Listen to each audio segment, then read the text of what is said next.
கிருபை புரிந்தனையாள் நீ பரனே கிருபை புரிந்தனையாள் நீ பரனே கிருபை புரிந்தனையாள்.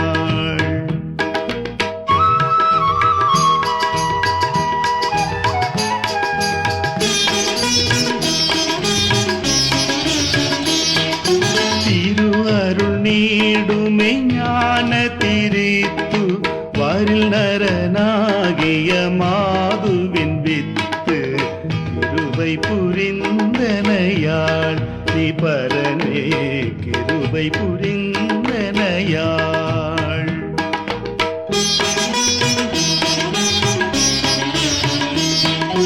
பண்ணின பாவமெல்லாம் அகல்வித்து நிர்ணயமாய் மிகவும் தயை வைத்து கிருபை புரிந்தனையாள் நீ பரனே கிருபை புரிந்தனையாள்.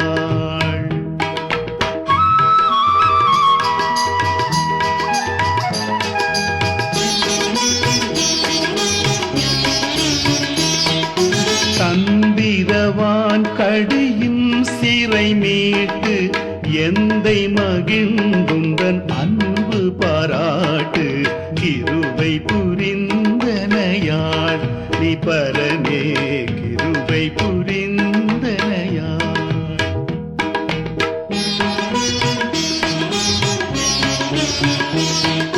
தீமை உறும் பல ஆசையை நீக்கி சாமியனை உமக்காலயமாக்கி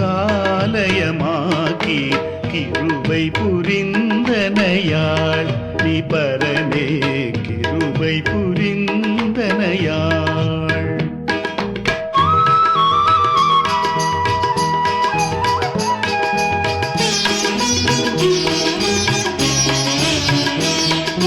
தொல்வினையால் வரும் சாபம் ஒழித்து நல்வினையே செய்தாணியளித்து கிருபை புரிந்தனையாள் நீ பரனே கிருபை புரிந்தனையாள். நிதம் கிருபை புரிந்தனையாள் நீ பரனே கிருபை புரிந்தனையாள் நீ பரனே கிருபை புரிந்தனையாள்.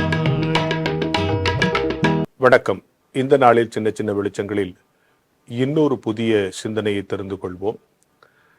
நமக்கு சொல்லப்படுகிற இறையியல் ஆலோசனைகளில் மிக முக்கியமானதும் மிக முதன்மையானதும் எதுன்னு சொன்னால் ஜெபம் பண்ணுங்க, விசுவாசமாக இருங்க.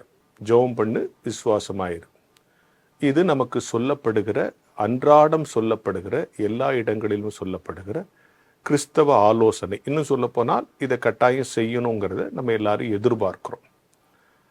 ஜெபிச்சா நீ ஜெபிக்கிறதெல்லாம் கிடைக்கும், விசுவாசிச்சா நீ விசுவாசிக்கிறது நடக்கும். இதுதான் ஜென்ரல் ஃபெய்த் இல்லையா? அதாவது நாம் ஜெபிக்கணும், விசுவாசிக்கணும். இதை தினந்தோறும் நமக்கு சொல்லப்படுகிறது. நாம் எல்லாரும் இதை அன்றாடம் நடைமுறைப்படுத்த வேண்டும். ஆனால் ஜெபிச்சா என்ன கிடைக்கும்? நான் ஜெபத்தில் கேட்குறதெல்லாம் கிடைக்கும், நான் விசுவாசிக்கிறதெல்லாம் நடக்குங்கிறது தான் நம்முடைய எதிர்பார்ப்பு. அது நடக்கும். ஆனால் ஜெபித்தா முதல்ல என்ன நடக்கும், விசுவாசிச்சா முதல்ல என்ன நடக்கும்னா, நீ ஜெபித்தாலும் விசுவாசித்தாலும், அதாவது நீ அதிகமாக ஜெபித்தாலும் அதிகமாக விசுவாசித்தாலும் முதலில் நடப்பது என்ன தெரியுமா?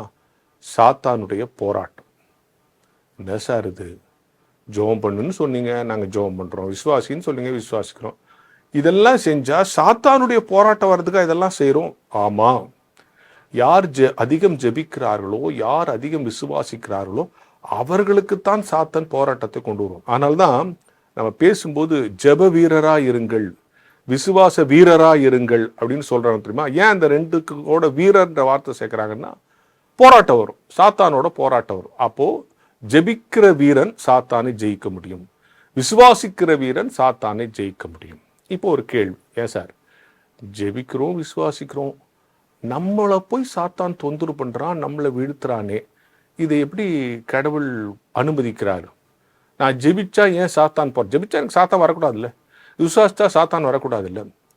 சாத்தான் எப்பவுமே ஜெப வீரர்களையும் விசுவாச வீரர்களையும் தான் குறி வைப்பான். ஏன்னா இப்போ பாருங்க, ஒரு கிரிக்கெட் பந்தயத்தில் ஒரு சாதாரண ஆளை தோக்கடிச்சிட்டா அது பெரிய புகழ் தராது இல்லையா?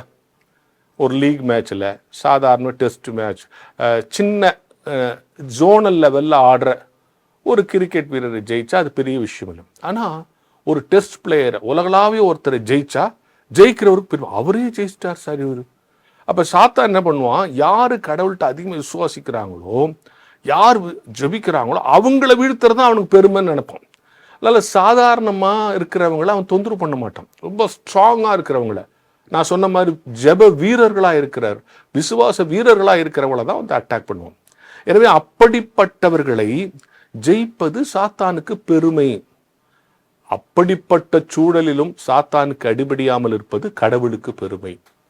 அப்ப நம்முடைய ஜெபமும் விசுவாசமும் சாத்தானை வீழ்த்துவதாகவும் கடவுளுக்கு பெருமை சேர்ப்பதாக இருக்கும். இருந்தா இறுதியில் நாம் நன்மையை பெற்றுக்கொள்வோம். ஆனா ஜெபிச்சா உடனே எல்லாம் கிடைச்சிடும், விசுவாசா எல்லாம் ஒன்றா கிடைச்சிடும் நினைக்காதீங்க. ஜெபிச்சா விசுவாசா முதல்ல போராட்டம் வரும்.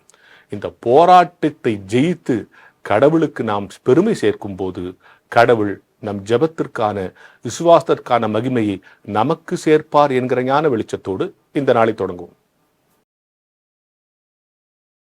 பிதா குமாரன் பரிசுத்தாவின் நாமத்தினாலே ஆமென். நம்முடைய பிதாவாகிய கடவுளாலும் ஆண்டவராக இயேசு கிறிஸ்துவினாலும் உங்களுக்கு கிருபையும் சமாதானமும் உண்டாவதாக. ஆமென். கிறிஸ்துவுக்குள் பிரியமான கிறிஸ்டின் மீடியா சென்டர் வான்மலர் நேயர்களே, உங்கள் அனைவருக்கும் என்னுடைய வாழ்த்துதலையும் ஸ்தோத்திரத்தையும் தெரிவித்துக் கொள்கிறேன். இந்த நாளுக்கென்று குறிக்கப்பட்டுள்ள வேத பகுதி வெளிப்படுத்தின விசேஷம் 1ஆம் அதிகாரம் வசனங்கள் 9 முதல் 18 வரை. வெளிப்படுத்தின விசேஷம் 1ஆம் அதிகாரம் வசனங்கள் 9 முதல் 18 வரை. குறிப்பாக வெளிப்படுத்தின விசேஷங்கள் படிக்கும் பொழுது நமக்குள்ளே இருக்கின்ற சில சின்ன குழப்பங்கள், சில நேரத்தில் அதை படிக்கும் பொழுது பயமாக இருக்கும் சில காரியங்களை நம்ம பார்க்கும் பொழுது. ஆனால் அந்த 1ஆம் அதிகாரத்தில் பாருங்கள், ஆண்டவர் நமக்காகன்னு சொல்கிறத விட ஒரு இண்டிவிஜுவலை நம்ம பேரை சொல்லி பாருங்களேன், எனக்காக இந்த வெளிப்படுத்தின விசேஷத்தை எழுதியிருக்கிறார். ஆண்டவர் இயேசு கிறிஸ்துவுக்கு தருகிறார், இயேசு கிறிஸ்து தூதனுக்கு தருகிறார், தூதன் யோவான் சீடனுக்கு இடத்துல இந்த கடிதத்தை கொடுக்கிறார். இதை வாசிப்பவர்களும் கேட்பவர்களும் பாக்கியவான்கள். ஆகவே பக்கத்தில் யாராவது இருந்தாங்கன்னா இதை கேட்டுக்கிட்டு இருக்கீங்கன்னா இன்றைக்கி நீங்கள் நீங்களே சொல்லிக்கலாம், நீங்கள் எல்லாரும் பாக்கியவான்களாக இருக்கிறீர்கள். அடுத்து யோவான் சீடன் இயேசு கிறிஸ்துவோடு பக்கத்திலே தான் வந்துக்கிட்டு இருக்கிறார். தினமும் பார்த்துக்கிட்டு இருந்த ஒருத்தர் உயிர்த்தெழுந்த கிறிஸ்துவையும் பார்த்துருக்கிறார். ஆனால் இன்றைக்கு கிறிஸ்துவை பார்க்கிறார், இயேசு கிறிஸ்துவை, உயிர்த்தெழுந்த கிறிஸ்துவை இன்றைக்கி வித்தியாசமாக பார்க்குறார். அன்றைக்கு மறுரூப காட்சியை பார்த்ததை போலவே இன்றைக்கும் வித்தியாசமாக ஒரு கிறிஸ்துவை பார்க்கிறார். அதை பார்க்கும் பொழுது அவர் எப்படி ஆகிடுறார் பாருங்கள். வெளிப்படுத்தின விசேஷம் 1ஆம் அதிகாரம் 17வது வசனத்தில், செத்தவனை போல் ஆகிவிட்டேன். அப்படியே நான் கம்ப்ளீட்டாக ஃபெயிண்ட் ஆகி கீழே விழுந்துட்டேன். அவ்வளோ பெரிய ஒரு மகிமையை நான் பார்த்ததே இல்லை. கிறிஸ்துவ இது வரைக்கும் அவர்கள் ரொம்ப பக்கத்தில் பார்த்துக்கிட்டு இருந்தாங்க. ஆனால் இன்றைக்கி அவர் பார்த்த ஒரு காரியம், அந்த மறுரூபமான ஒரு காரியத்தை அவர் இன்றைக்கு பார்க்கிறார். அதை செத்தவனை போல் விழுந்துட்டு உடனே பின்னாடி இருந்து ஒரு குரல் கேட்கிறது. அவர்களை வலது கரத்தால் தேற்றுகிறார். இந்த குரல் என்னவாக இருக்கும்? இந்த குரலை ஏன் வெளிப்படுத்தின விசேஷத்தில் பின்னாடி இருந்து அந்த குரலை கேட்கிறார்கள் என்று சொல்கிறார்கள் என்றால், நீங்கள் இதற்கு ஆதியாகமும் 3ஆம் அதிகாரம் 8வது வசனத்தை பார்க்கணும். ஆதியாகமும் 3ஆம் அதிகாரம் 8வது வசனம். அன்னைக்கு ஆதாமும் ஏவாளும் தோட்டத்தில் உலாவுகின்ற கர்த்தருடைய சத்தத்தை கேட்டு தான் ஒளிந்து கொள்கிறார்கள். அந்த சத்தம் தான் இன்னைக்கு யோவானன் பின்னாடி இருந்து கேட்ட குரல். அந்த தோட்டத்தில் உலாவுகின்ற கர்த்தருடைய சத்தத்தை கேட்டு தான் போய் பதுங்கிக்கிட்டாங்களாம். அந்த சத்தம் திரும்பியும் இவரிடத்துல பேசுகிறது. அடுத்தபடியாக இந்த மறுரூப காட்சி, மறுரூப திருநாள் அப்படின்னே நம்மளுக்கு ஒரு நாள் ஒன்று நம்ம சபையில் குறிக்கப்பட்டு இருக்கிறது. இந்த மறுரூப காட்சினா என்ன? மீண்டுமாக ஆதியாகமம் 1ஆம் அதிகாரம் 26வது வசனம். ஆண்டவர் மனிதர்களை உருவாக்குகிறார், தன்னுடைய சாயலாகவும் தமது ரூபத்தின்படியையும் உருவாக்குகிறார். இந்த ரூபம் மனிதன் பாவத்தில் விழுந்த உடனே தொலைத்து விடுகிறான். இந்த ரூபத்தை மீண்டுமாக ஆண்டவர் தருகிறார், மறுரூபமாக்குகிறார் நம்மளை எல்லாவற்றையும். யோசிச்சு பாருங்க, இந்த மறுரூப காட்சி வேண்டும், நம்ம எல்லா இடத்திலும் இருக்கணும். ஒரு நாளும் ஞாயிறு ஆராதனைக்கு போகும் பொழுது இந்த மறுரூப காட்சியை பார்க்கிறோம். நம்ம ஒரு நாளும் ஆலயத்தில் யோவான் சீடன் எழுந்து பார்க்கும் பொழுது இந்த வெளிப்படுத்தின விசேஷத்தை தொடர்ந்து நீங்கள் படிச்சுக்கிட்டு வாங்க. 7 பொன் குத்து விளக்குகளின் மத்தியில் உலாவுகிற தேவன். நீங்கள் ஆலயத்தில் போய் பார்த்தீங்கன்னா 7 பொன் குத்து விளக்குகள் இருக்கும். 7 நட்சத்திரங்களை தமது வலது கரத்தில் உடையவராயிருக்கிறார். இந்த 7 பொன் குத்து விளக்குகளும் 7 சபைகள். நம் சபையை சுற்றி ஆண்டவர் எப்பொழுதும் இருக்கிறார். அவருடைய பிரசனம் எப்பொழுதும் சபையில் இருக்கிறது. இந்த 7 நட்சத்திரங்களும் என்னங்க? சபையின் தூதர்கள்.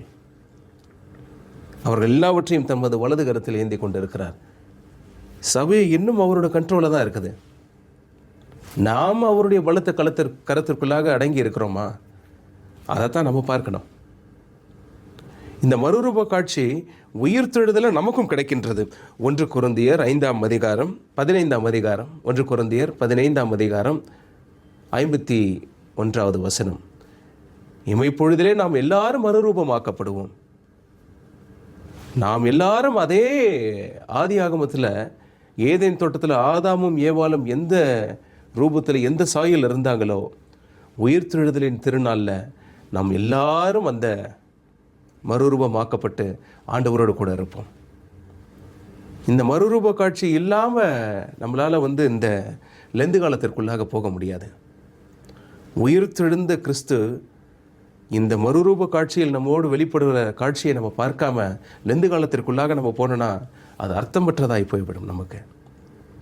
இந்த உயிர்த்தெழுந்த திருநாளில் வருகின்ற நாட்களில் இந்த மறுரூப காட்சியை பெற்றுக்கொண்டு நம்ம போகணும். இந்த மறுரூப காட்சியை பெற்றுக்கொள்ளணும்னா நாம் அவருடைய பலத்த கரத்திற்குள்ளாக அடங்கி இருக்கணும்.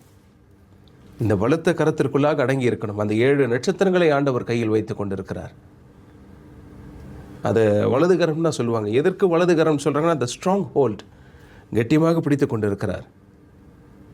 ஒருவனும் அவர் கையில் இருந்து அதை எடுத்துக்கொள்ள முடியாது. 7 பொன் குத்து விளக்கின் மத்தியில் உலாவிக் கொண்டு இருக்கிற தேவன் சொல்லுகிறார், அவருடைய பலத்த கரத்திற்குள் அடங்கி இருங்கள். அப்பொழுது இமைப்பொழுதிலே நாம் எல்லாரும் மறுரூபமாக்கப்படுவோம். ஜெபம் செய்வோம். கிருபையும் இரக்கம் நிறைந்த எங்கள் பரமதகப்பனே, இந்த நல்ல நேரத்திற்காக நாங்கள் நன்றி செலுத்துகிறோம் ஆண்டவரே. எப்பொழுதும் இந்த நேரத்தில் ஆண்டவரே, இந்த செய்தியை கேட்டுக்கொண்டிருக்கின்றவர்கள் எல்லாரினுடைய உள்ளத்திலும் நீர் பேசுங்க சுவாமி. நாங்கள் எல்லாரும் இமைப்பொழுதிலே மறுரூபமாக்கப்படுவோம் என்று நாங்கள் விசுவாசிக்கின்றோம் ஆண்டவரே. இந்த நாளிலே சுவாமி, இந்த உயிர்த்தெழுதலின் நம்பிக்கையோடு ஆண்டவரே, நாங்கள் எல்லாரும் மறுரூபமாக்கப்படுவோம். நாங்கள் எல்லாரும் அந்த ஏதேன் தோட்டத்தில் உம்மோடு இருந்தது போல ஆண்டவரே, நாங்கள் மீண்டுமாக உம்மண்டை சேருவோம் ஆண்டவரே. அன்று ஆதாமும் ஏவாளும் உமது சத்தத்தை கேட்டு ஒளிந்து கொண்டார்கள் ஆண்டவரே. இப்பொழுதும் ஆண்டவரே, நீர் எங்களில் கூப்பிடுகின்ற சத்தத்தை கேட்ட ஆண்டவரே, நாங்கள் உம்மண்டை சேருகிறோம் சுவாமி. அதே குரலை கேட்ட ஆண்டவரே, இழந்து போன சாயலையும் ரூபத்தையும் பெற்றுக்கொண்டு நாங்கள் உம்மண்டை வருவோம் என்று விசுவாசிக்கின்றோம் ஆண்டவரே. இந்த விசுவாசத்தில் பரிசுத்த ஆவியானவர் எங்கள் பக்கத்திலிருந்து இந்த விசுவாசத்தை மென்மேலும் அதிகப்படுத்தும்படி தாழ்மையுடன் கேட்டுக்கொள்கிறோம் ஆண்டவரே. மீட்பர் இயேசு கிறிஸ்துவின் வல்லமையுள்ள நாமத்திலே கெஞ்சி மன்றாடுகிறோம் எங்கள் ஜீவனுள்ள பரமபிதாவே, ஆமென். நம்முடைய ஆண்டவராக இயேசு கிறிஸ்துவின் கிருபையும் பிதாவாகிய கடவுளினுடைய அன்பும் பரிசுத்தாவின் ஐக்கியமும் ஆசீர்வாதமும் நம் அனைவரோடும் இன்றும் என்றும் சதா காலங்களிலும் தங்கியிருப்பதாக. ஆமென். வான்மலரின் புதிய முகவரி: கிறிஸ்டியன் மீடியா சென்டர், 105 பாந்தியன் சாலை, 2வது தளம், மியூசியம் எதிரில், எக்மோர், சென்னை 6,00,008.